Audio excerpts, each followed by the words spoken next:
नमस्कार मित्रों, गुलचक्र के YouTube चैनल पे एक बार आपका फिर से स्वागत है। मेरा नाम है नवीन कुमार। और कैसे हैं आप लोग? नोट्स वगैरह बना रहे हैं कि नहीं बना रहे हैं? नोट्स वगैरह आप लोग बनाइए, इसलिए कि मास्टर जो पढ़ाता है आपको बहुत मेहनत करके आके पढ़ाता है, ठीक है ना। तो आपका जो इकोनॉमी है वो प्रारंभिक परीक्षा और मुख्य परीक्षा दोनों के डायमेंशन से आपको एक ट्रेंड एनालिसिस के आधार पर, चाहे वो IAS के एग्जाम हो या फिर PCS के एग्जाम हो, उस बेस्ड पर आपको डिलीवर किया जा रहा है। तो आप अपना नोट्स बनाएंगे, वो आपकी अपनी बुक होगी, आपके अपने सेंटेंस होंगे, आपके अपने कीवर्ड होंगे। आपको अपडेट करने में आसानी होगी, रिवीजन करने में आसानी होगी। एक समय बाद आप अपने आप को कंफर्टेबल जोन में पाएंगे। फिलहाल इतने समय नेशनल इनकम वाला टॉपिक चल रहा है और नेशनल इनकम में हमने कई जो है अवधारणाएं देखी, जिसमें GDP क्या होता है, GNP क्या होता है, NNP क्या होता है, NDP क्या होता है, लागत वर्ष लागत मूल्य क्या होता है, आधा बाजार मूल्य क्या होता है, मूल्यह्रास क्या होता है, शुद्ध की अवधारणा क्या होती है, सकल की मतलब ग्रास की अवधारणा क्या होती है, सब कुछ चल चुका है। जा करके प्लेलिस्ट में वीडियो पड़ा हुआ है। वो वीडियो देखने के बाद ही ये क्लास आप देखेंगे तो आपको ज़्यादा समझ में आएगा। कभी कभी इंटरव्यू में या फिर आपके मेंस के एग्जाम में या फिर प्रारंभिक परीक्षा के एग्जाम में आपसे क्वेश्चन पूछता है कि रियल GDP क्या होती है, नॉमिनल GDP क्या होती है, दोनों के बीच अंतर को स्पष्ट करें। तो एक वास्तविक GDP होती है, एक नाममात्र GDP होती है। थोड़ा सा इसको समझने का प्रयास करेंगे कि नाममात्र की GDP और वास्तविक GDP में क्या कुछ डिफरेंसेस होता है। तो आइए समझते हैं थोड़ा सा रियल GDP या फिर वास्तविक GDP। अच्छा, GDP क्या होता है इससे पहले मास्टर ने आपको पढ़ा दिया। GDP पूरा फुल डिटेल से पढ़ाया हुआ है। देश की घरेलू सीमा के भीतर जब वस्तुओं एवं सेवाओं का जो उत्पादन किया जाता है एक निश्चित समय पीरियड में, एक निश्चित वित्तीय वर्ष में, तो अंतिम वस्तुओं एवं सेवाओं का जो मौद्रिक मूल्य का योग होता है वही क्या कहलाता है? GDP। हमने आपको GNP बताया था, तो उसमें कहा था कि केवल नागरिकों के द्वारा उत्पादन किया जाए, चाहे देश की घरेलू सीमा के बाहर किया जाए या देश की घरेलू सीमा के भीतर किया जाए, नागरिक होना चाहिए। कीवर्ड वहां पर नागरिक था। GDP में कीवर्ड क्या होगा? घरेलू सीमा होगी, ठीक है ना। तो जाकर के वीडियो देखेंगे आपको ज्यादा समझ में आएगा। आते हैं हम लोग रियल GDP को। तो ये रियल GDP क्या होता है, क्या नॉमिनल GDP होता है? तो रियल GDP कब प्रयोग किया जाता है? जब हम GDP की गणना करते समय हम स्थिर मूल्यों पर GDP की गणना करते हैं। क्या स्थिर मूल्यों को मतलब कि कोई हमको एक बेस ईयर मिल जाए और उस बेस ईयर में जो भी जो है मूल्य था, उस मूल्य से वर्तमान उत्पादन को रख करके उस मूल्य से कैलकुलेट कर लें, तो उसको हम क्या कहते हैं? रियल GDP कहते हैं। मतलब कि GDP के आगे तब हम रियल शब्द का प्रयोग करते हैं जब हम GDP की गणना स्थिर मूल्यों पर करते हैं। और जब हम GDP की गणना चालू वित्त वर्ष पर करते हैं या चालू मूल्य पर करते हैं या बाजार मूल्य पर करते हैं, क्योंकि इसमें मुद्रास्फीति वगैरह जुड़ जाती है, महंगाई वगैरह जुड़ जाती है, तब हम GDP के आगे नॉमिनल शब्द का प्रयोग करते हैं। तो वही आपको लिखना है और एग्जाम्पल के माध्यम से समझना है कि दोनों के बीच डिफरेंसेस कैसे उत्पन्न हो रहा है, उत्पादन प्रणाली या फिर कीमतों का प्रभाव या फिर मुद्रास्फीति या महंगाई का प्रभाव क्या कुछ हो, ठीक है ना। तो यहां पर लिखना जरा, जब जब GDP की या GDP की गणना करते समय, ऐसे लिखिए, GDP की गणना करते समय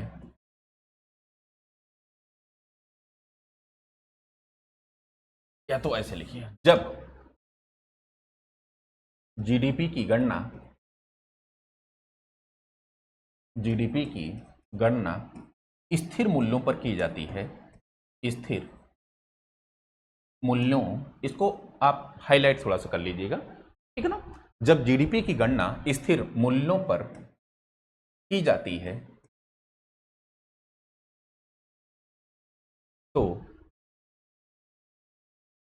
GDP के आगे GDP के आगे रियल शब्द का प्रयोग, रियल ब्रैकेट में वास्तविक लिख लीजिए, वास्तविक रियल शब्द का प्रयोग, शब्द का प्रयोग करते हैं। क्योंकि क्योंकि इससे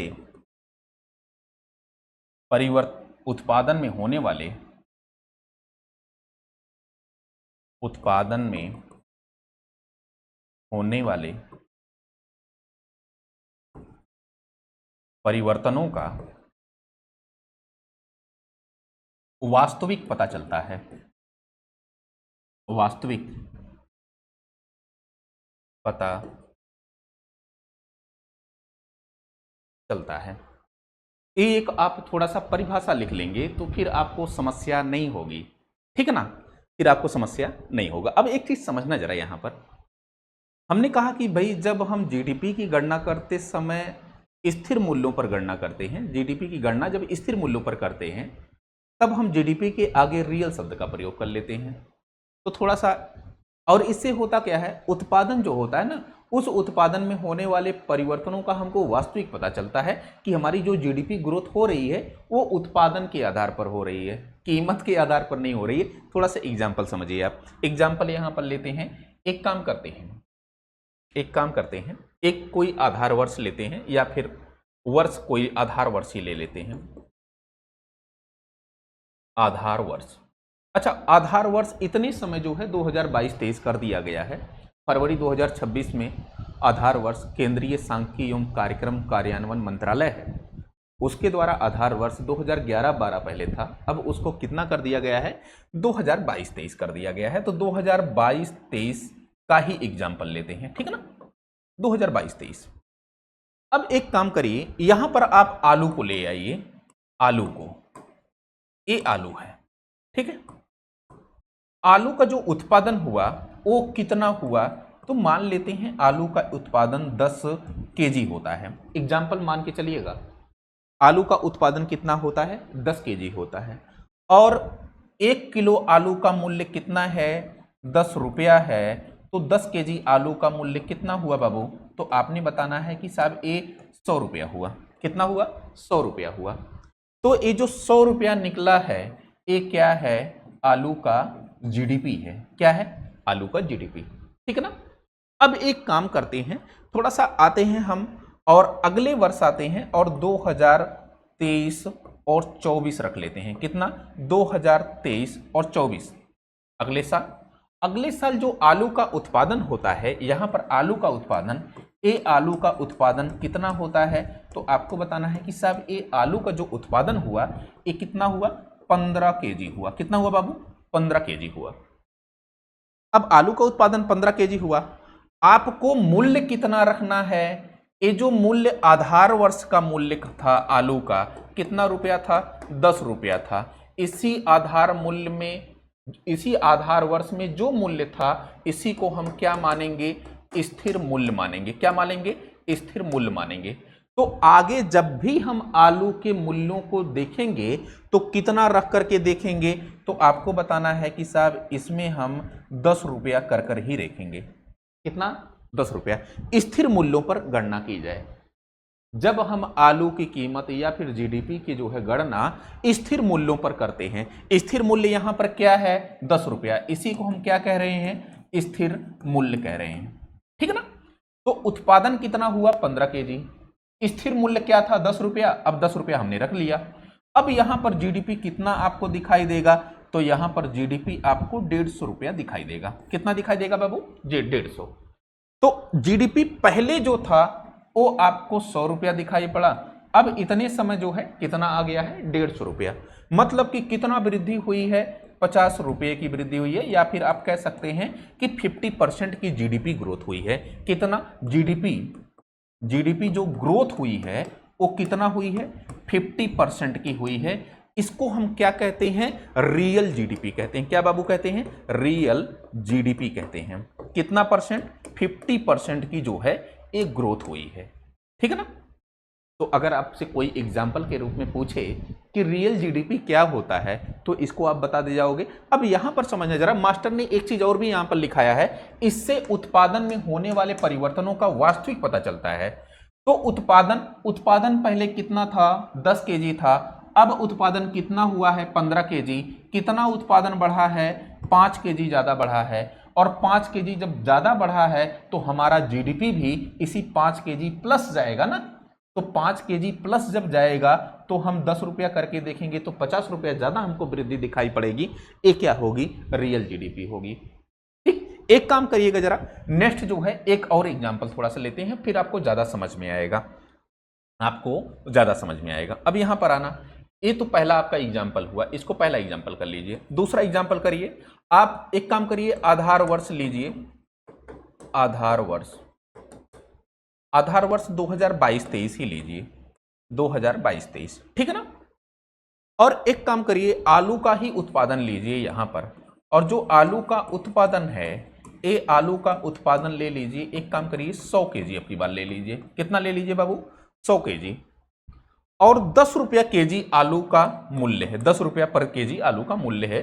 तो यहां पर अगर जीडीपी अगर आप देखेंगे तो 1000, मतलब कि 100 गुणे 10 बराबर 1000 रुपया।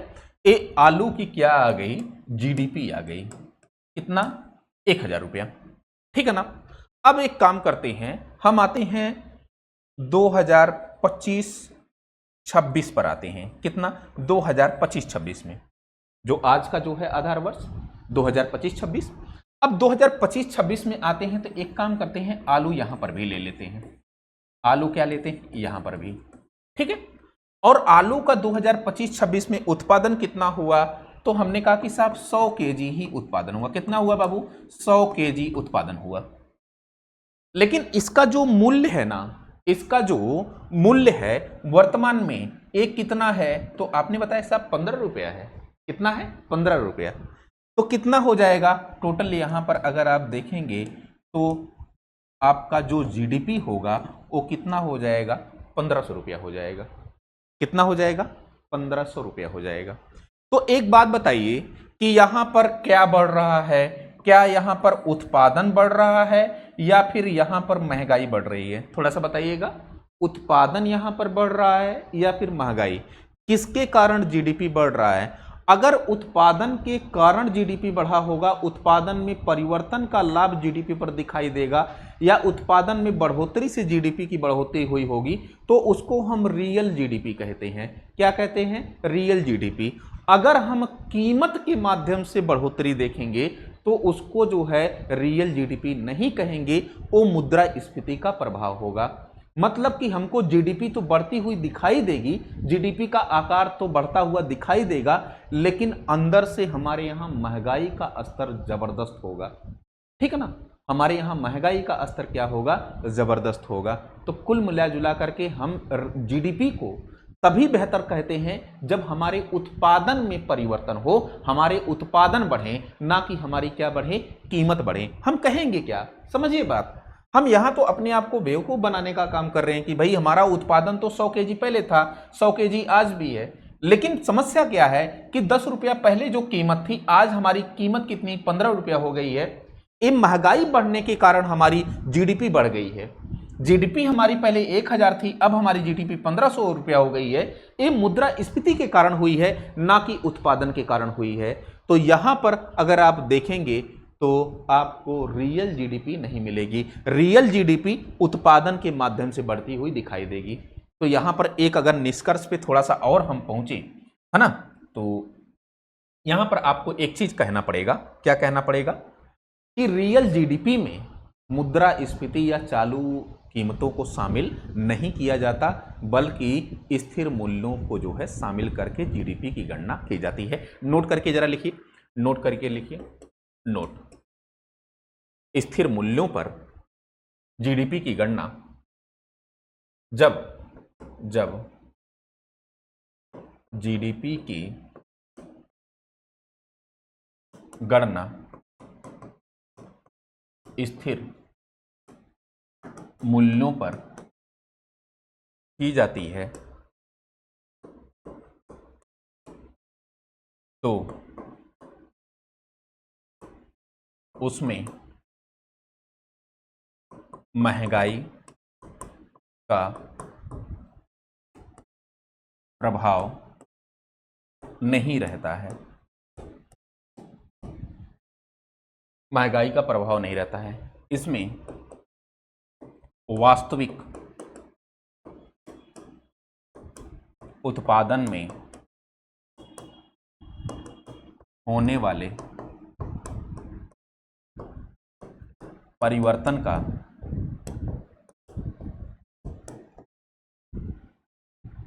पता चलता है, पता चलता है। तो ये जो है क्या हुआ, वास्तविक जीडीपी हुआ। ठीक है ना। अब एक काम करिए, जरा पेज को चेंज कर लेते हैं। तो मास्टर ने आपको वास्तविक या रियल जीडीपी क्या बताया, रियल जीडीपी।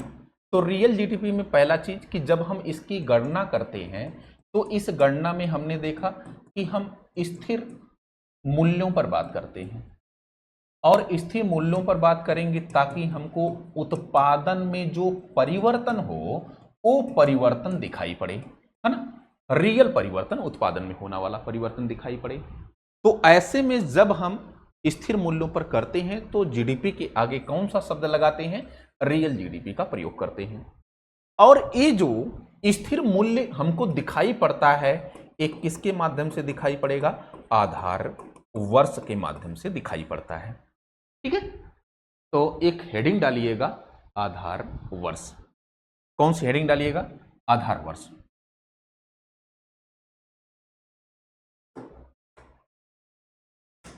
आधार वर्ष। अब समझिएगा जरा, वर्तमान में जो आधार वर्ष है वो 2022-23 कर दिया गया है। इससे पहले आधार वर्ष 2011-12 था। तो लिखिए जरा, वर्तमान में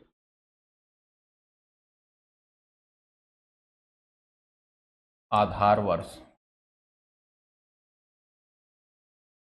आधार वर्ष 2022-23 कर दिया गया है।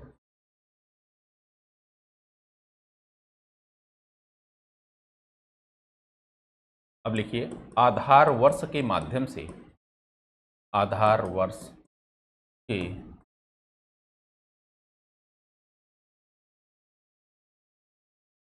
माध्यम से स्थिर मूल्य, स्थिर मूल्य का पता चलता है, जिससे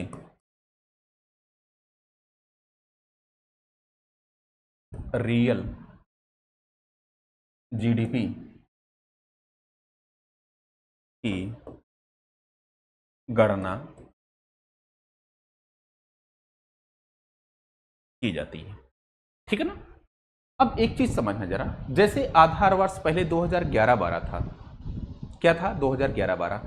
अब समस्या क्या है कि आधार वर्ष एक सामान्य वर्ष रखा जाता है।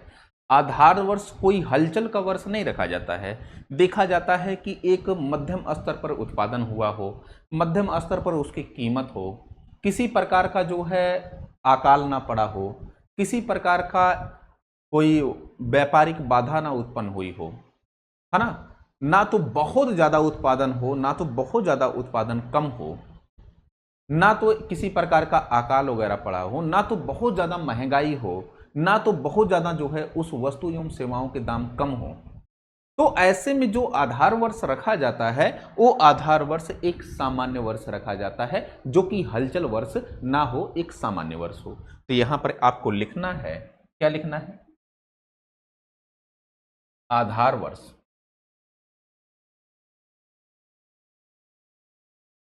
दूसरा, आधार वर्ष सदैव एक सामान्य वर्ष की तरह, सामान्य वर्ष की तरह होना चाहिए,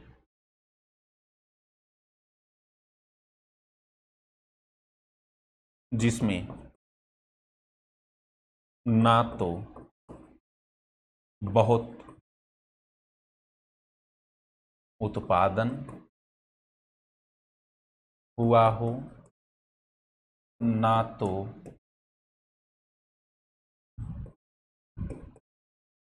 मुद्रास्फीति का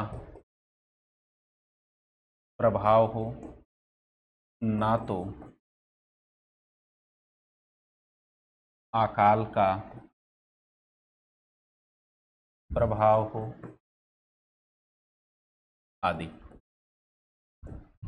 मतलब कि जो आधार वर्ष होना चाहिए वो एक सामान्य वर्ष होना चाहिए, जिसमें बहुत ज्यादा हलचल नहीं होनी चाहिए, है ना। तो ये क्या है, आधार वर्ष। और इतने समय जो आधार वर्ष है कितना है, 2022-23 है। इससे पहले आधार वर्ष 2011-12 था। कितना था बाबू, 2011-12 था। क्या ये बातें आपको क्लियर पता चली? अब एक काम करिए जरा, आपने तो रियल जीडीपी जान लिया, अब आइए थोड़ा सा आप नॉमिनल जीडीपी की बात कर लीजिए। क्या, नॉमिनल जीडीपी। तो यहां पर लिखना जरा, नॉमिनल, नॉमिनल जीडीपी। इसको हम नाम मात्र की जीडीपी कहते हैं। ये क्या होता है कि जब हम जीडीपी की गणना करते समय चालू मूल्य पर कर लेते हैं, जब हम जीडीपी की गणना करते हैं तो उसको चालू मूल्य पर या बाजार मूल्य पर या वर्तमान मूल्य पर कर लेते हैं।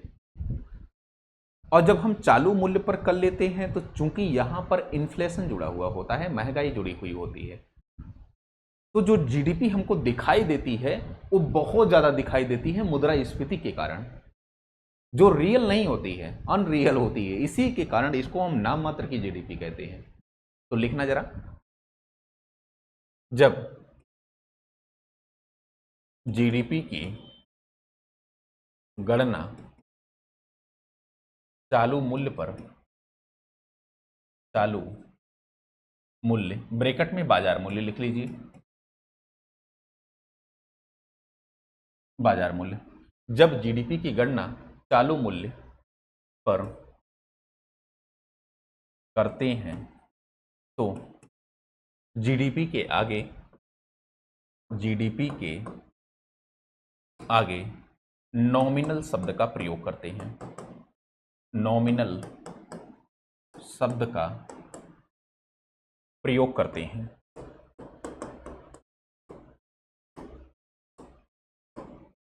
क्या, नॉमिनल शब्द का प्रयोग करते हैं, ठीक है ना। अब यहां पर मुद्रास्फीति का प्रभाव हमको दिखाई पड़ेगा, ये लिख लीजिए। इस गणना में मुद्रास्फीति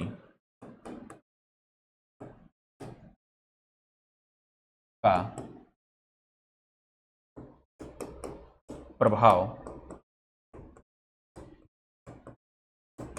दिखाई देगा। अब एक काम करते हैं, हम लोग आते हैं थोड़ा सा नॉमिनल जीडीपी को उदाहरण के रूप में समझते हैं। कैसे, समझिएगा जरा। एक उदाहरण हम लोग बेस ईयर से ही उठाते हैं। कहां से, बेस ईयर। तो हमारा जो आधार वर्ष है वो क्या है, 2022 और 23 का है, ठीक है ना। अब एकदम सेम एग्जांपल लेते हैं, एक काम करते हैं, यहां सेब का एग्जांपल ले लेते हैं, नहीं तो आप कहेंगे बार बार आलू का ही एग्जांपल ले रहे हैं। यहां सेब का एग्जांपल ले लेते हैं। और सेब कितना केजी पैदा हुआ 2022-23 में, 100 केजी हुआ। और यहां पर 100 रुपया केजी उत्पादन था, 100 रुपया यहां पर एक पर केजी का मूल्य था सेब का। तो अगर हम कहें कि कितना रुपया हो जाएगा, तो आपको बताना साहब, ये जो है कितना रुपया, 4, मतलब कि लगभग 10,000 रुपया हो जाएगा। ये जो 10,000 रुपया हुआ है ना, ये 10,000 रुपया क्या है, सेब का जीडीपी है। कब, 2022-23 में। क्लियर इतनी बातें। अब एक काम करना जरा, 2025-26 में आ जाइए। और 2025-26 में जब आते हैं तो यहां पर सेब का उत्पादन देखते हैं। और जो सेब का उत्पादन आपको दिखाई पड़ेगा वो कितना दिखाई पड़ेगा, मान लेते हैं 100 केजी ही उत्पादन हुआ। कितना हुआ, 100 केजी। अब यहां पर जो सेब का मूल्य है वो कितना बढ़कर के हो गया है, 120 रुपया। कितना हो गया है, 120 रुपया पर केजी। तो जब हम 100 गुणे 120 करेंगे तो आपको कितना प्राप्त होगा, 12,000 रुपया प्राप्त होगा। कितना प्राप्त होगा, 12,000 रुपया। अब यहां पर अगर आप जीडीपी देखेंगे तो आपको 2,000 रुपया ज्यादा जीडीपी दिखाई पड़ेगी। यहां पर जीडीपी आपको कितना, 2,000 रुपया ज्यादा जीडीपी ग्रोथ आपको दिखाई पड़ेगा। लेकिन समस्या क्या है, समस्या बस यही है कि भैया आपका जो उत्पादन है ना, ये उत्पादन नहीं आपने बढ़ाया, आपने किसके माध्यम से जीडीपी ग्रोथ बढ़ाई हुई है? केवल कीमत के माध्यम से। और हमने कीमत क्या रखा है? हमने स्थिर कीमत नहीं रखा है। जब हम 100 रुपया कीमत रखते तब जा करके वो हमको रियल दिखाई पड़ता, लेकिन यहां पर नॉमिनल क्यों दिखाई पड़ रहा है? चूंकि हम आज की कीमत रख रहे हैं। चूंकि हम क्या कीमत रख रहे हैं? हम जो है चालू कीमत रख रहे हैं, हम जो है बाजार मूल्य रख रहे हैं, हम या चालू कीमत रख रहे हैं। कौन सी कीमत? चालू कीमत। हम जो है बाजार मूल्य रख रहे हैं। क्या बाबू? बाजार मूल्य रख रहे हैं। और जब कोई वस्तु बाजार में आती है, ध्यान से सुनिएगा, जब कोई वस्तु बाजार में आती है तो उसमें क्या जुड़ा होता है? इन्फ्लेशन जुड़ा हुआ होता है। और इसमें इन्फ्लेशन मतलब कि महंगाई जुड़ी हुई होती है, मुद्रास्फीति जुड़ी हुई होती है, जिसके कारण ये जो जीडीपी है वो आपको बढ़ी हुई दिखाई देगी। क्या? बढ़ी हुई दिखाई देगी। 10,000 से कितना आ गई? 12,000। 2,000 रुपया यहां पर जीडीपी आपको बढ़ी हुई। तो ये बताइए, क्या सच में जीडीपी बढ़ी है?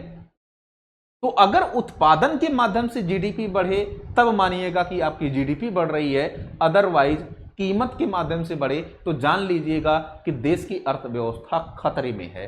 देश की अर्थव्यवस्था जो है वह मंदी की अवस्था में जा रही है। देश की अर्थव्यवस्था अब सुस्ती की अवस्था में जा रही है। ठीक है ना? तो ये जो है देश की अर्थव्यवस्था के लिए ठीक नहीं है ना। तो ये जो है देश की पूंजी जो मुद्रा है, रुपया है, उसकी वैल्यू के लिए ठीक है। ठीक, तो यहां पर क्या आप एक निष्कर्ष पर पहुंच पा रहे हैं? मुझे उम्मीद है कि निष्कर्ष पर पहुंच पा रहे होंगे। तो जब हम जो है जीडीपी की गणना करते समय क्या करते हैं? हम चालू कीमत पर जीडीपी की गणना करते हैं या बाजार मूल्य पर जीडीपी की गणना करते हैं, तो वहां पर जो हमको जीडीपी प्राप्त होता है वो हमको कैसा जीडीपी प्राप्त होगा? तो हम बताएंगे कि साहब नॉमिनल जीडीपी प्राप्त होगा। नॉमिनल जीडीपी प्राप्त होगा। ठीक है ना? और वहां पर कैसा? रियल जीडीपी हमको प्राप्त हुआ था। और इस नॉमिनल जीडीपी में हमको किसके माध्यम से दिखाई पड़ा? एक मुद्रा स्फीति के माध्यम से दिखाई पड़ा। तो हम अगर आपसे कहें कि मुद्रा स्फीति का प्रभाव क्या है, मुद्रा स्फीति का प्रभाव, तो आप बता सकते हैं कि मुद्रा स्फीति का प्रभाव यह होता है कि चालू वित्त वर्ष पे या चालू कीमतों पर जब हम जीडीपी की गणना करते हैं तो हमको उत्पादन के परिवर्तनों का वास्तविक पता ना चल करके हमको कीमतों के माध्यम से जीडीपी बढ़ी हुई दिखाई पड़े, तो उसको हम क्या कहते हैं? मुद्रा स्फीति प्रभाव कहते हैं। ठीक है ना? तो यहां पर मुद्रा स्फीति ये ज्यादा है, जिसके माध्यम से जीडीपी हमारी ज्यादा आ रही है। तो ये जो जीडीपी आ रही है ज्यादा, जीडीपी का आकार बढ़ा हुआ हमको दिखाई पड़ रहा है, ये हमको रियल नहीं है। रियल नहीं, बल्कि क्या है? एक नॉमिनल है। तो अब आप बता ले जाओगे कि मुद्रास्फीति का प्रभाव क्या है, रियल जीडीपी क्या है, नॉमिनल जीडीपी क्या है, और नॉमिनल और रियल जीडीपी के बीच डिफरेंसेस क्या होते हैं। ठीक, तो मुझे उम्मीद है कि आप लोगों को समझ में ये चीज़ें आई होंगी। अब कल मिलते हैं हम लोग किसी नए टॉपिक के साथ। आज के लिए फिलहाल इतना ही करते हैं। नोट्स वगैरह थोड़ा सा आप लोग बनाते रहिएगा। मिलते हैं कल। Thank you so much for watching this video.